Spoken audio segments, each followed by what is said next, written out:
Welcome dear students. So today we are going to learn very interesting theorem called Thevenin's theorem. आज हम Thevenin's theorem पढ़ेंगे.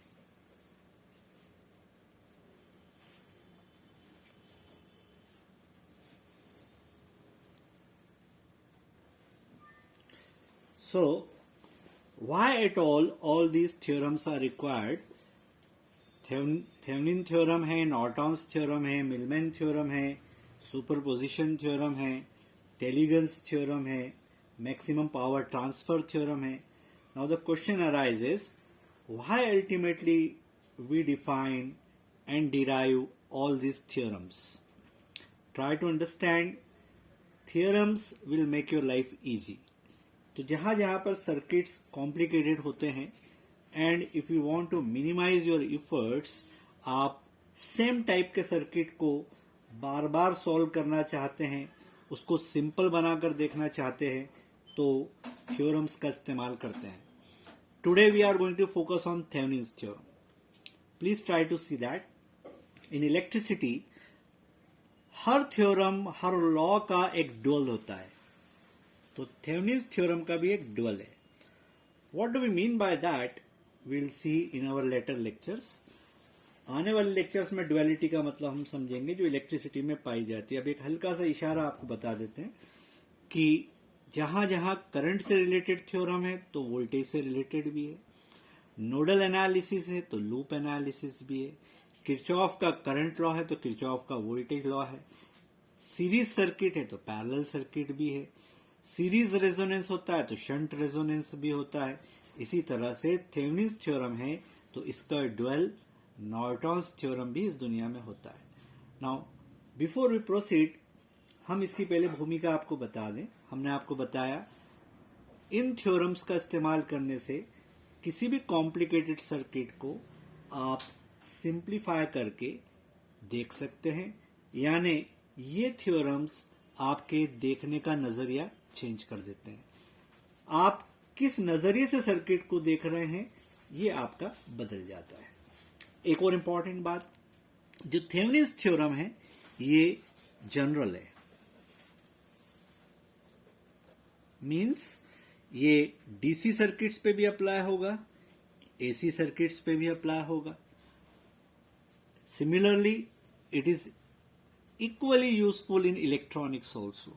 यानी जिन circuits में diodes होते हैं, ट्रांजिस्टर्स होते हैं या और कोई इलेक्ट्रॉनिक डिवाइसेस होते हैं, वहां भी थेवेनिन्स थ्योरम का इस्तेमाल आप कर सकते हो. तो ऐसा कोई लिमिटेशन यहां पर नहीं है. ऑफ कोर्स जो सर्किट है वो लीनियर बायलेटरल होना चाहिए. लीनियर और बायलेटरल का मतलब ये है कि आप मल्टीपल सोर्सेज अगर लगाएं तो टोटल जो आउटपुट होगा वो algebraic sum of individual responses होना चाहिए. बायलेटरल का मतलब ये है कि अगर आप करंट की डायरेक्शन बदल दें तो सर्किट उस डायरेक्शन में भी वर्क करना चाहिए. एनीवे, तो थेवेनिन्स थ्योरम की भूमिका हमने बांध दी. हमने आपको बताया कि थेवेनिन्स थ्योरम अल्टीमेटली हमारी सारी मेहनत इस बात में है कि हम पूरे सर्किट को एक वोल्टेज सोर्स से और उसके सीरीज में एक रेजिस्टेंस या एक इम्पीडेंस से रिप्लेस करेंगे.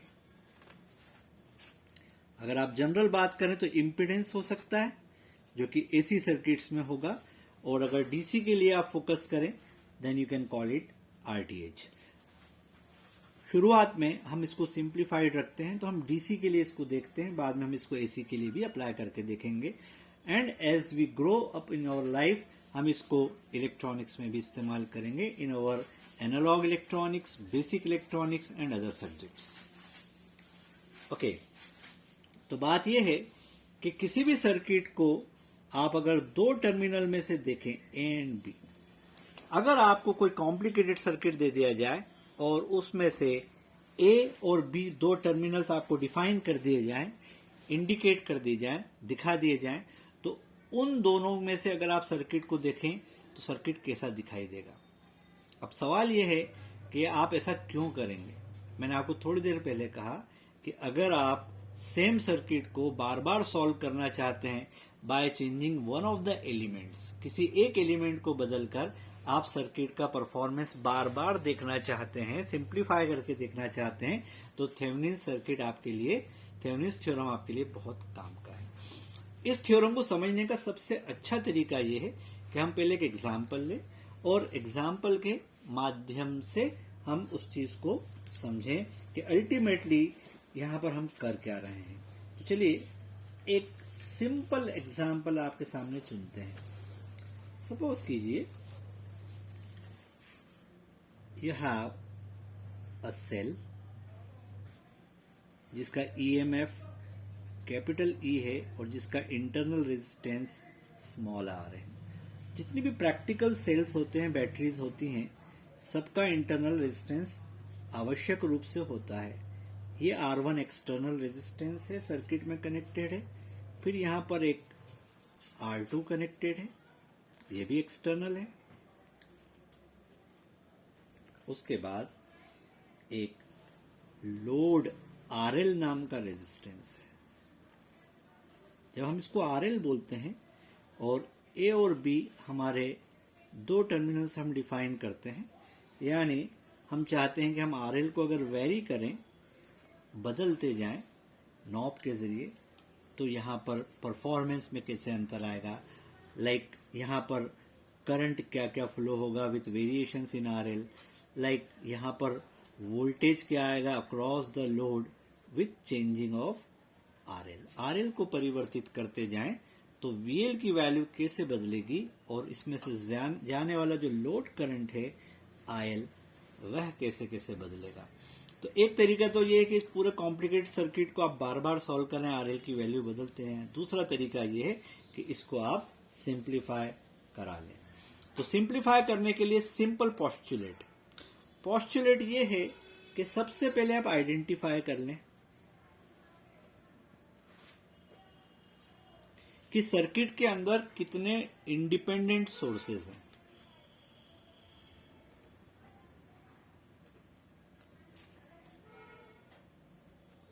और कितने डिपेंडेंट सोर्सेज हैं। अब आपके मन में एक सवाल आ रहा होगा, हाउ डू वी नो कि कौन सा सोर्स यानी वोल्टेज सोर्स या करंट सोर्स डिपेंडेंट है और कौन सा इंडिपेंडेंट है। तो ये बहुत सिंपल है। जो इंडिपेंडेंट सोर्सेज होते हैं उनका EMF does not depend on anybody else, किसी और के करंट या वोल्टेज या दशा पर, कंडीशन पर उसका ईएमएफ डिपेंड नहीं करता। लाइक इस गिवन सर्किट में ये इंडिपेंडेंट है because E does not depend on any other element और एनी अदर पैरामीटर, किसी और पैरामीटर पे वह निर्भर नहीं कर रहा। डिपेंडेंट सोर्सेज की पहचान खासतौर पे इलेक्ट्रॉनिक्स में आप आगे पढ़ेंगे, उसमें उसके जो ईएमएफ होता है या उसकी जो करंट की वैल्यू होती है वो किसी और पर डिपेंड करती है। It is function of something else, यानी सर्किट के किसी भाग में यदि कोई करंट बदलता है या कोई वोल्टेज बदलता है तो उसकी वैल्यू भी बदल जाती है। ऐसे सोर्सेस को डिपेंडेंट सोर्सेस कहते हैं, निर्भर और आत्मनिर्भर, जो डिपेंड करता है और जो डिपेंड नहीं करता। तो independent sources are very very simple to deal with. Independent sources के साथ डील करना आसान होता है because they are very simple in nature. And please see that अगर डिपेंडेंट सोर्सेज आपके सामने आ गए किसी सर्किट में तो आप उनको डील करने के लिए, उनको हटाने के लिए, नलीफाई करने के लिए आपको विशेष खास कदम उठाने होते हैं, राइट। तो इस सर्किट में तो हमने बहुत सिंप्लीफाइड लिया है, एक ही सोर्स लिया है, मल्टीपल सोर्सेज भी नहीं है और वो भी इंडिपेंडेंट है। तो सबसे पहला टास्क आइडेंटिफाई करने के बाद ये रहेगा कि थेवेनिन्स थ्योरम किन दो टर्मिनल्स के अक्रॉस लगाना है वो देख लीजिए। तो हमको ए और बी के अक्रॉस लगाना है, ये हमें यहां दिख रहा है। ये कोई भी दो टर्मिनल हो सकते हैं, कोई भी दो एक एलिमेंट के अक्रॉस आप थेवेनिन्स थ्योरम लगा सकते हो। तो अभी फिलहाल हम इन दो पॉइंट्स के अक्रॉस थेवेनिन्स थ्योरम लगाना चाह रहे हैं। तो पहली एक्टिविटी ये करेंगे कि रिमूव द एलिमेंट। तो यहां पर तो लोड है तो हम बोलेंगे रिमूव द लोड। यहां पर अगर रेजिस्टेंस लगा तो रेजिस्टेंस हटाएंगे, कैपेसिटेंस लगाए कैपेसिटेंस हटाएंगे, इंडक्टेंस लगाए इंडक्टेंस हटाएंगे, जो लगाए उसको यहां से हटा देंगे थोड़ी देर के लिए, राइट। लेकिन कोई बैटरी लगी, कोई करंट सोर्स लगा तो उसको इस तरह से एलिमिनेट नहीं किया जाता है। सेकेंडली, एक बार आपने इसको यहां से एलिमिनेट कर दिया, फिर आपको सर्किट को देखना है वापस से। तो जैसे आप ऐसा करेंगे तो आपका सर्किट ई दिखेगा, इंटरनल रेजिस्टेंस दिखेगा, R1 एज इट इज दिखेगा, R2 भी एज इट इज दिखेगा, लेकिन ये दो टर्मिनल ओपन हो जाएंगे। So will call it open circuit, because यहां पर अब इनफाइनाइट रेजिस्टेंस आ गया है। और अब यहां से देखेंगे, this is our window, will look from here A and B. अब ए और बी के अक्रॉस लोड को हटाने के बाद या एलिमेंट को हटाने के बाद वोल्टेज कैलकुलेट करना है यहां पर, आइदर बाय मल्टीमीटर अगर आप लेबोरेटरी में कर रहे हैं, और पोटेंशियोमीटर, व्हाटएवर जैसी एक्यूरेसी चाहिए, या आप अगर थियोरेटिकली कर रहे हैं तो आप कैलकुलेट करेंगे open circuit voltage across A and B. Why do you call it open circuit? Because the load has been terminated. Load आपने यहां से हटा दिया है और अब यहां से करंट को जाने के लिए कोई रास्ता नहीं है। आयल अब 0 हो गया है, because current never goes into an open circuit. Current open circuit में कभी नहीं जाता है। तो करंट भले ही यहां नहीं जा रहा है, लेकिन इसके अक्रॉस कोई ना कोई प्लस टू माइनस वोल्टेज तो आएगा। वो जो वोल्टेज आएगा आप उसको VOC बोल सकते हैं, या उसी को आप V थेवेनिन बोलेंगे। So what is Thevenin's voltage, जो कि आगे जाके हमारा वोल्टेज सोर्स बनेगा, थेवेनिन्स वोल्टेज सोर्स बनेगा। It is the open circuit voltage across A and B. तो अब जो कुछ भी बचता है वो किरचॉफ्स वोल्टेज लॉ या किरचॉफ्स करंट लॉ बचता है, ओहम्स लॉ बचता है, या और कई जो लॉ आपने सीखे हैं वो बचते हैं। तो जो हमारे टूल्स है उनका इस्तेमाल करके हम ओपन सर्किट वोल्टेज निकालेंगे। तो इस सर्किट में तो बहुत ही सिंपल है। अब क्योंकि यहां से करंट जाने का रास्ता नहीं है, अब सिर्फ ये दो एक दूसरे की सीरीज में है। तो R1 R2 सीरीज में है, इंटरनल रेजिस्टेंस R भी सीरीज में है। तो बैटरी में से जो करंट आएगा इस सिचुएशन में, जो अब यहां से जाएगा, आप इसको कुछ भी कॉल कर दीजिए, I' बोल दीजिए, तो I' will be, now I can write directly capital E divided by small r, R1 plus R2। All the resistances are in series with each other. तो ये हमारा I' आ गया। अगर ये हमारा I' आ गया तो इसके अक्रॉस अगर हमको पोटेंशियल डिफरेंस निकालना है, बिकॉज जो पोटेंशियल डिफरेंस इसके अक्रॉस होगा वो यहां पर भी अवेलेबल होगा। This voltage will be available here, although the current is not allowed to go here, but the voltage will be available. Voltage open circuit में आता है, तो यहां वोल्टेज जो आएगा वो करंट मल्टीप्लाइड बाय रेजिस्टेंस होगा। So we can say that V open circuit या VTH equal to I' into across R2। So VTH बन जाएगा E upon small r, R1 plus R2 dot R2। इसको आप 1 2 3 जो भी कॉल करना है कॉल कर दीजिए। मेक इट हैबिट टू लेवल इट। आपने इसकी वैल्यू रख दी वहां पर, ये VTH आ गया। इसको आप रिमेंबर कर लीजिए, ये आपका वोल्टेज सोर्स बन गया जो थेवेनिन में आपको रिक्वायर्ड है आने वाले टाइम के लिए। And of course never forget to write plus and minus, जो इसकी पोलैरिटी है। अब सवाल है RTH कैसे निकालेंगे।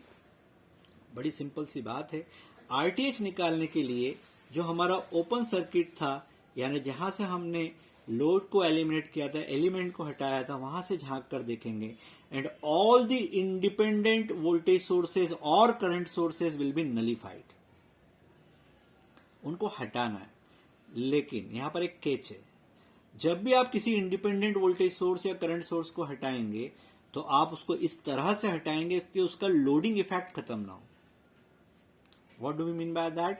कि उसके इंटरनल रेजिस्टेंस को एज इट इज रहने देंगे, लेकिन उसका जो ईएमएफ या करंट का जो वैल्यू है उसको हटा देंगे। तो यहां पर क्योंकि एक बैटरी लगी हुई है और इसको मुझे हटाना है, तो मैं ई को शॉर्ट सर्किट करूंगा। Voltage source will be short circuited and the current source will be open circuited. तो इंटरनल रेजिस्टेंस के सीरीज में है, ई को जब हम शॉर्ट करेंगे तो आर बचा रह जाएगा, तो ये सर्किट हमें ऐसा दिखेगा। यहां पर ई हट जाएगा, स्मॉल आर रह जाएगा, लोडिंग इफेक्ट। R1 मौजूद है पहले से, R2 इट्स ऑलरेडी देयर, और ये हमारा ओपन सर्किट टर्मिनल है A and B। So we are looking from here. अब यहां से देखने से हमको जो RTh मिलेगा वो हमारा थेवेनिन्स रेजिस्टेंस होगा। तो ओपन सर्किटेड टर्मिनल से हम जब झांक कर देखेंगे तो हमको RTh नजर आना चाहिए। तो क्रक्स क्या है, इंडिपेंडेंट सोर्सेस को आपको हटाना है by preserving their internal resistance. Current source है तो ओपन करना है, वोल्टेज सोर्स है तो शॉर्ट करना है। डिपेंडेंट होंगे तो क्या करेंगे वो अभी हम आपको नहीं डिस्कस कर रहे, वो हम आपको आने वाली क्लास में बताएंगे तब क्या करना है। And same thing is applicable to DC and AC circuits as well. अगर ये एसी सर्किट होता तो हम रेजिस्टेंसेस की जगह इंपिडेंसेस लेते कॉम्प्लेक्स अलजेब्रा में, और हम आरएमएस और फेजर्स में प्रॉब्लम सॉल्व कर रहे होते। समवेयर डाउन द लाइन कहीं ना कहीं मेथड यही रहती, लेकिन थोड़ा सा हमारा ओरिएंटेशन चेंज हो जाता। तो अब आपका आरटीएच यहां से साफ दिख रहा है। अगर आप इधर से देखेंगे तो R1 और R एक दूसरे के सीरीज में है और दोनों मिलके इसके साथ पैरेलल में है। तो अब आपका बनेगा R1 plus small r in parallel with R2 is RTh। Now rest is the history. आप इसको बड़ी आसानी से पैरेलल का फॉर्मूला लगा के सॉल्व कर लीजिए। आपको मिल जाएगा R2 multiplied by R1 plus small r upon R1 plus R2 plus small r। ये आपका RTh बन गया। Now you can see that ऐसा करने के बाद अब आपका वोल्टेज सोर्स भी मिल गया आपको VTh के रूप में, जिसकी वैल्यू आपने ऊपर लिख रखी है इस फॉर्म में, और आपको RTh भी मिल गया। अब वो कॉम्प्लिकेटेड सर्किट अब आपका मात्र एक वोल्टेज सोर्स और एक रेजिस्टेंस के जरिए सिंप्लीफाई हो गया। तो ये तो सिर्फ एक डिमॉन्स्ट्रेशन के लिए आपको दिया। ऐसे बहुत कॉम्प्लिकेटेड सर्किट हो सकता है, उसमें बहुत सारे ट्रांजिस्टर्स होते हैं, डायोड्स हो सकते हैं, बहुत सारे रेजिस्टेंसेस, कैपेसिटेंस, इंडक्टेंसेस लगे रहते हैं। कॉम्प्लिकेटेड सर्किट को भी अल्टीमेटली आप सॉल्व करके एक वोल्टेज सोर्स और एक रेजिस्टेंस में रिड्यूस कर सकते हैं। तो ये एक तरह का सिंप्लीफिकेशन थ्योरम है। अब आपकी इसको इस पर प्रैक्टिस करना है। प्रैक्टिस आप जैसे जैसे करते जाएंगे वैसे आपको क्लियर हो जाएगा। पॉज।